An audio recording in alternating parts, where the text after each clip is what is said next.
Louvado seja nosso Senhor Jesus Cristo.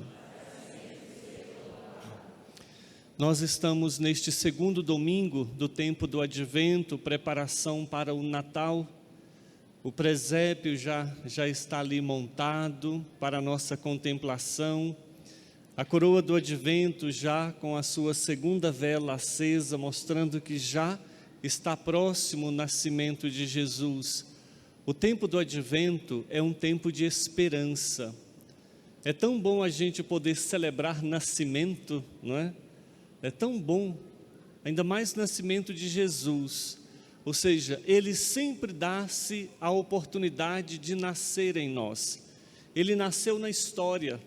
Por isso que tem os nomes aqui de Pôncio Pilatos no Império de Tibério, para situar ele em um local e em um momento histórico. E esses nomes se encontram na história para dizer, não é um conto de fadas, não é o conto de Saci Pererê, né? Que se a gente for atrás não vai achar nada, só o vento, né?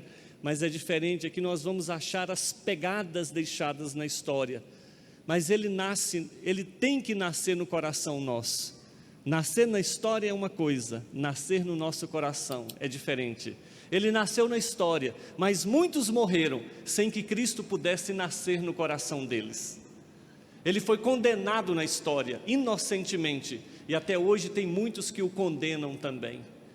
Tem uma frase que eu escutei de um padre italiano quando estava lá, e ele dizia assim, que Cristo pode nascer 1000 ou 10.000 vezes, mas se não nascer ao menos uma vez no nosso coração, não nos adianta nada. Porque para encontrarmos a salvação, precisa ter a nossa adesão a Ele. Nós temos que professá-lo como Senhor e como nosso Deus. Por isso que é belo o tempo do Natal, preparar este nascimento aqui dentro e renovar a presença dEle em nós. Por isso que a igreja pede que as igrejas tenham o seu presépio, mas as nossas casas também, que tenham o presépio na nossa casa. E principalmente quem tem crianças. E no momento em que for montar o presépio, montar com as crianças, explicando os sinais, os símbolos e aproveitando para catequizar e evangelizar, para que de pequenos possam ver o Senhor como aquele que é criador do céu e da terra. Mas você pode argumentar e dizer, padre, mas o presépio é caro, né? Ora, use a criatividade, né? O importante é isso, use a criatividade. Tem as peças para comprar, mais baratas, mais caras, mas lá em casa muitas vezes a gente fazia de recorte de revista, recortava as figuras de Jesus, José, Maria, que sempre a gente tem acesso, colocava um isopor com a figura, o contorno ou um papelão, enfim, e pronto, monta-se junto. E para a criança vira o quê? Um momento de alegria, de descontração e aprendendo. Cuidem de preparar a novena de Natal no momento certo, né? Rezar em família. São 3 personagens que nos ajudam a viver bem o Advento, em preparação para o Natal.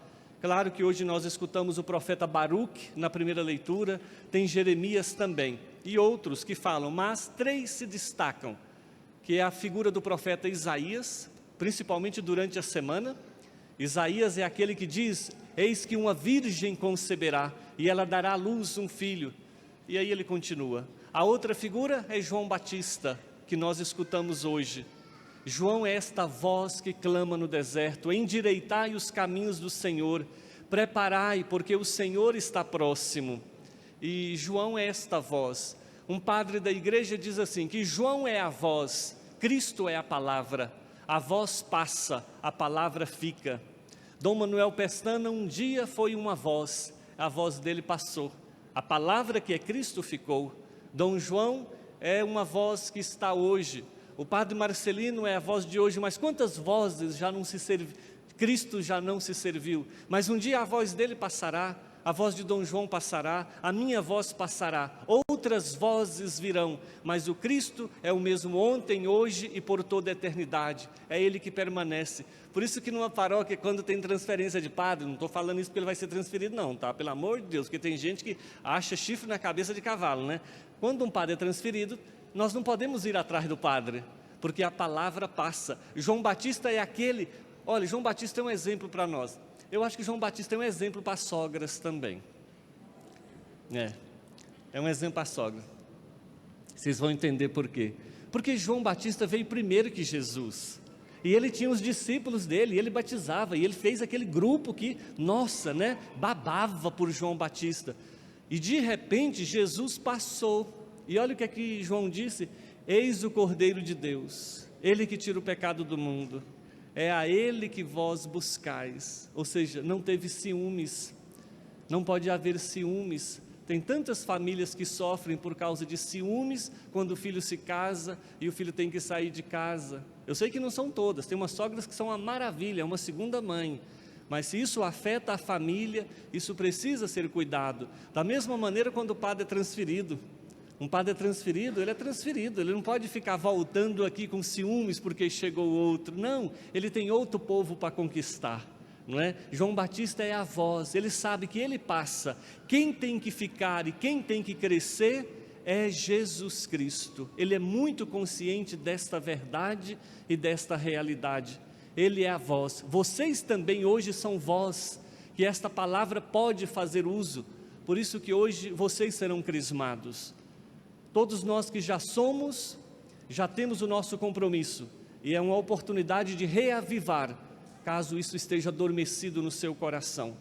Mas eu quero fazer uma pergunta a qual quero responder no decorrer desta homilia: por que Jesus nos envia o seu Espírito Santo? Por que que a igreja nos crisma? Por que que nos crisma com o sinal dizendo, né, o bispo mergulha o dedo no óleo do crisma e aí ele diz assim: recebe por este sinal o Espírito Santo, dom de Deus. Então olha só, dom é a mesma coisa que presente. Presente a gente acolhe, a gente não escolhe, a gente recebe e agradece, não é? Então o Espírito Santo é um dom, é um presente de Deus. Nós não o merecemos, mas Ele quer nos dar.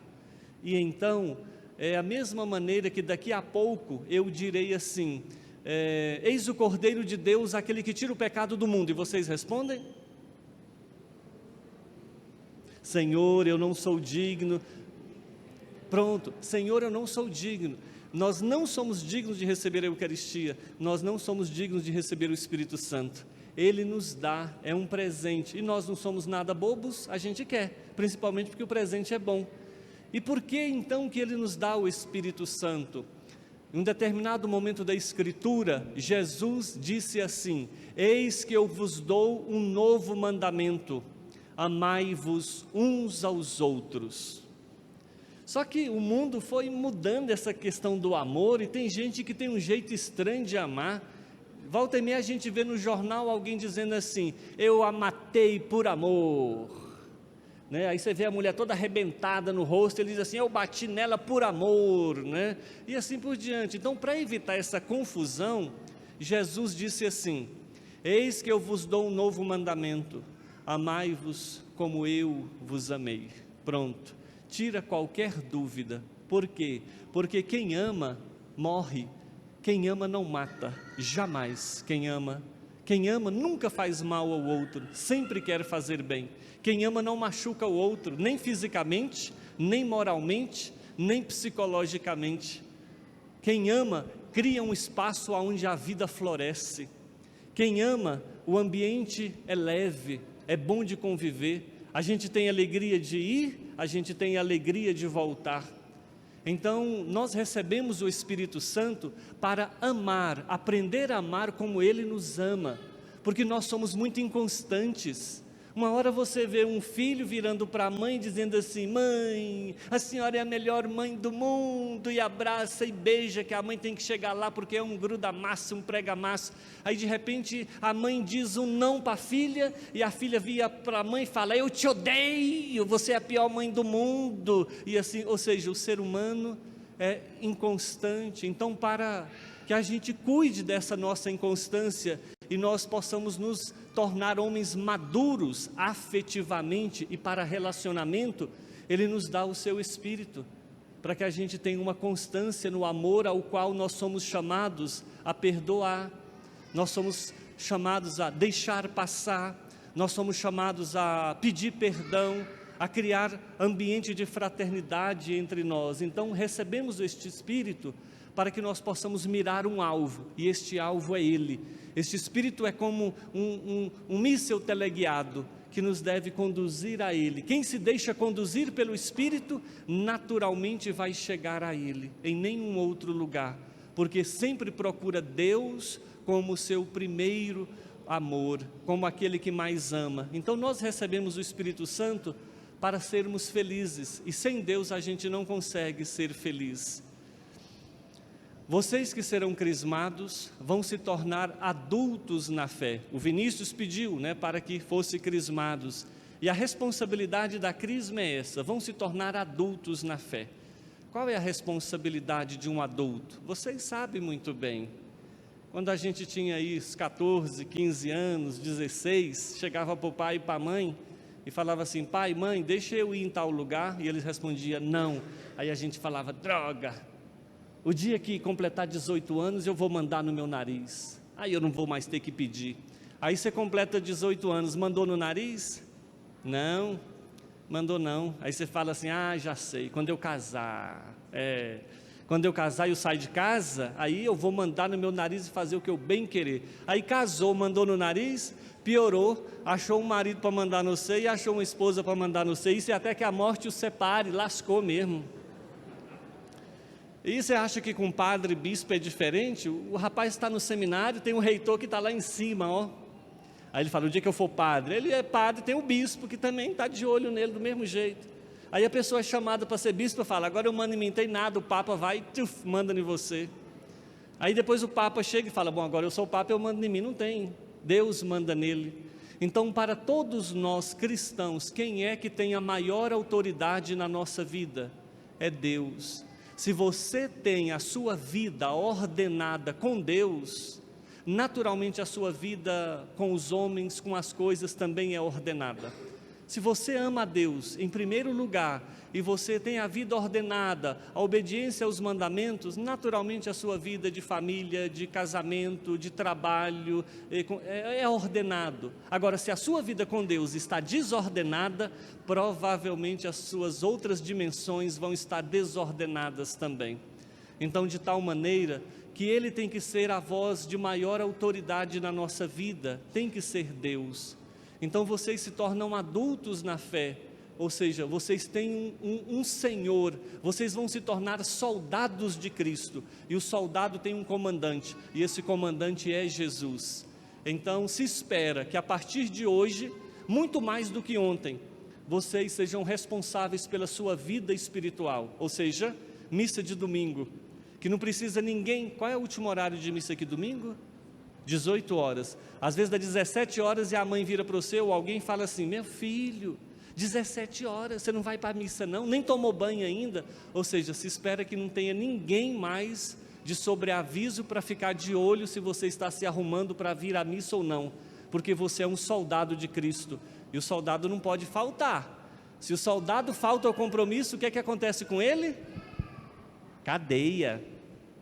No caso nosso é pior ainda, porque é o pecado mortal faltar à missa ao domingo para quem sabe que é o seu dever. Então se espera que você seja responsável, verdadeiramente adulto. Se espera que você tenha sua vida de oração diária, pela manhã ou pela noite, e quando puder, que venha aqui para poder fazer a sua adoração ao Santíssimo, de criar uma amizade com Jesus, de tal ponto que a semana, ou se é todo dia que você vem, se não vier, você sente falta, porque criou uma intimidade, relaciona-se com Ele como um amigo. Então é uma responsabilidade sua. E aqui eu quero abrir um parênteses. Já ouviram aquele ditado: saco vazio não para em pé? Então cristão que não reza não fica em pé, ele cai. Então se a gente cuidasse da nossa alma como a gente cuida do nosso corpo. Tem tantas propagandas de cremes, de shampoos, de cirurgias, tudo visando o rejuvenescimento, o embelezamento do nosso corpo. Tem uns caboclos que está aí, bombadinho, tanquinho, a menina está fininha, esbelta. Isso é o corpo, e às vezes a alma está doente, raquítica e morrendo. A alma permanece, o corpo, os vermes vão comer. Mas isso não é desculpa para dar esse corpo para qualquer um não, tá? Porque o verme vai comer mesmo? Não, o corpo é sagrado. O corpo também ressuscitará, mas é preciso cuidar da nossa alma. Coloca isso no relógio. Escovar os dentes. Vocês sabem que não pode escovar o dente só em 1 minuto, né? Escovar os dentes a gente sabe que demora, né? Então coloca isso no relógio. Quantas vezes escovamos e o tempo que gastamos? Pentear o cabelo. E a mulher que passa creme é 1, é 2, é 3, é para o rosto, é para a mão, e assim vai. Coloca isso no relógio. Café da manhã, almoço, lanche, jantar. Tem gente que tomou outro lanche ainda. Coloca isso no cronômetro. Tomar banho também, né? Precisa, né? Quanto tempo daria que você gasta cuidando do corpo? Agora, e para a sua alma, quanto tempo você tem de oração, leitura bíblica, de silêncio? O silêncio é oração, está escrito ali. Então, quanto tempo? Então, você se tornará adulto na fé, se espera que você cuide da sua vida espiritual. Fecho o parênteses. Se espera que, se você está sendo chamado agora à responsabilidade, Paulo vai dizer assim: não sabeis que vós sois templos do Espírito Santo? E se nós somos templos do Espírito Santo, o Espírito Santo habita dentro do nosso coração, e a boca fala do que o coração está cheio. Então já não cabe mais dizermos palavrão. Então, se você é uma pessoa que naturalmente solta palavrão, ou a toda hora, ou de vez em quando, se espera que isso não tenha mais, porque a boca tem que falar daquilo que você está cheio, que é do Espírito de Deus. Então corte isso. Só que tem um problema, às vezes é dentro da família, a família xinga desde pequeno, o filho cresce nesse ambiente onde palavrão, o filho dá, né? Vocês sabem, soa de qualquer jeito ali. Então tem que ter uma conversão na família, tem que ter uma conversão no ambiente, ou seja, a nossa fé tem que nos levar a pequenas mudanças, senão não faz diferença nenhuma, né? Essa mesma boca que recebe a Eucaristia, né? Que tem gente que não quer receber a Eucaristia na mão nesse tempo de pandemia, né? Rejeita, porque a minha mão não é digna. E a língua que acaba com o irmão, e a língua que fala mal do outro, e essa língua que xinga, não é pior do que a mão não? Ou seja, não é a mão, não é a boca, é o coração, é aqui e o coração. Então, uma conversão de atitude também. Se espera também que tenha uma maturidade afetiva. Tem muita gente hoje que convive com a pornografia como se fosse algo normal, porque esses dias eu fui numa cidade chamada Cidade da Moda, de moda íntima, e na entrada da cidade tem uns outdoors, daqueles enormes, mas com coisas dignas de uma revista para maiores de 18 anos, mas está lá. Mas isso não é privilégio de lá, em todos os lugares a gente vê, nas propagandas, na televisão. Então parece que estamos vivendo um novo normal, deixou de nos afetar. Santo Agostinho, ele vai dizer assim: tudo aquilo que é visto é desejado, mas aquilo que não é visto não é desejado. É o ser humano. Então, ou seja, famílias sendo destruídas por causa de pornografia, jovens e crianças perdendo a inocência por causa disso, porque o WhatsApp gira tudo. Então se espera que vocês, na Crisma, a partir deste momento, se não o fizeram, que vocês saibam cortar, ou seja, escolher o que é que você quer para a sua vida. É descobrir que o tempo do namoro é um tempo para conhecer mais por dentro do que por fora. É um tempo de conhecer os projetos, os ideais, os valores que o outro traz dentro de si, e para dizer, eu quero isso para a minha vida. Mas se começa a conhecer mais por fora do que por dentro, já não interessa muito o que tem dentro, e porque não tem tempo muito para falar sobre isso, e depois casa, e uma vez casando, o que tem por dentro, querendo ou não, vai vir para fora, porque pela convivência, dizem que se a gente quiser conhecer alguém, é só viajar junto, e é verdade. Você conhece assim, mas viajou junto, passou uma semana junto, você conhece. Como diz assim, para conhecer alguém, tem que comer um saco de feijão junto, né? Então aí você vai conhecendo. Só que quando conhece e não gosta do que vê, muitas vezes diz, não gostei do que vi, mas já está casado. E o que pode fazer agora, não é? Eu sempre cito um exemplo de um casal muito bonito. Ele foi considerado o homem mais bonito do universo, Mister Universo, e ela a mulher mais bonita do universo, né? E os dois se casaram, Brad Pitt e Angelina Jolie, recordam, né? Então, ou seja, a Angelina Jolie até antes de eu vir para cá mandou uma carta para mim, né, querendo alguma coisa, mas eu falei que já era padre, que não dava mais. Ela se consolou com Brad Pitt, né? Então, ou seja, os dois casaram, belos, né? Na verdade, homem não fala que homem é bonito, né? Assim, ajeitado, né? Ele é ajeitado. A mulher babava por ele, né? Agora a Angelina Jolie é bonita, não é? Bonitona e tal. Separaram. Beleza não põe mesa, né? Beleza só não é suficiente. Por isso que dentro de um relacionamento, guiados pelo Espírito, o valor primeiro tem que ser dado aqui dentro. Então se espera essa maturidade dos crismados, para que possam chegar ao objetivo pelo qual foram criados, que é para Deus. É como se nós disséssemos assim: cada um de nós estamos guiando um foguete para o sol, um foguete para o sol, e a nossa meta é chegar no sol. Só que entre a Terra e o Sol tem outros planetas, não tem? Tem outros planetas. E vocês sabem que nós estamos grudados aqui no chão por causa da lei da gravidade. A gente pode pular o quanto quiser, nós vamos ser puxados para baixo. E se não tivesse gravidade, nós estaríamos todos flutuando no teto da igreja. Então, cada planeta desse, entre o Sol e a Terra, ele tem a sua gravidade. E se esse foguete chegar muito perto de um planeta, o que é que acontece? Ele é puxado pela gravidade do planeta e pode ser desviado da sua rota e nunca chegar ao Sol. Por isso que tem que tomar cuidado para que esse foguete saia da Terra e chegue direto. Agora vamos transformar os elementos. O Sol é Cristo, Ele é a luz do mundo. É Ele que ilumina todas as coisas, Ele é o nosso Criador, nos criou para Ele.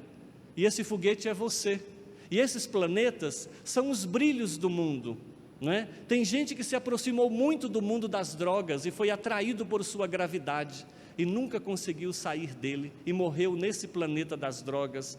Outro aproximou-se muito do mundo da prostituição, do mundo voltado para o dinheiro, para o prazer, para a fama, e foram atraídos por isso e morreram nesses planetas e nunca chegaram ao seu objetivo, que era o Cristo. Então, por isso que ser guiado pelo Espírito Santo, diz João, você não sabe nem de onde vem e nem para onde vai, porque ser crismado é assumir uma missão, e a missão suas é esta: ser testemunha de Jesus Cristo, na faculdade, no seu trabalho, na sua família. Eu não sei se você na sua casa já lavou o banheiro alguma vez, mas ser crismado é dizer, eu não vim para ser servido, mas também para servir. Ou seja, não ser tratado como um hóspede dentro de casa, mas abraçar o trabalho com a mãe, abraçar o trabalho com o pai, ser proativo na comunidade, ser proativo dentro de casa, e não de braços cruzados, passivo, esperando receber tudo pronto. A alegria dessa comunidade e do Padre Marcelino vai ser, a partir de hoje, ver vocês envolvidos nas pastorais, nos movimentos, se é que já não o são, mas comecem, e também de uma maneira particular, de estarem presentes na missa todos os domingos, de confessarem, de comungarem, ou seja, uma participação ativa. Estão recebendo o sacramento hoje, são adultos na fé, foram catequizados, sabem muito bem dos seus deveres, das suas responsabilidades, mas maior é a graça, porque receberão o dom da sabedoria, para nunca perder o sentido da vida, saber de onde vêm, para onde vão e o que é que devem fazer aqui neste mundo. Receberão o dom da fortaleza, para que nunca fiquem caídos quando levarem um tombo, mas que tenham força para se levantar, que nunca fiquem choramingando pelos cantos, sem saber o que fazer. E quantas vezes cair, terão forças para levantar e de prosseguir novamente.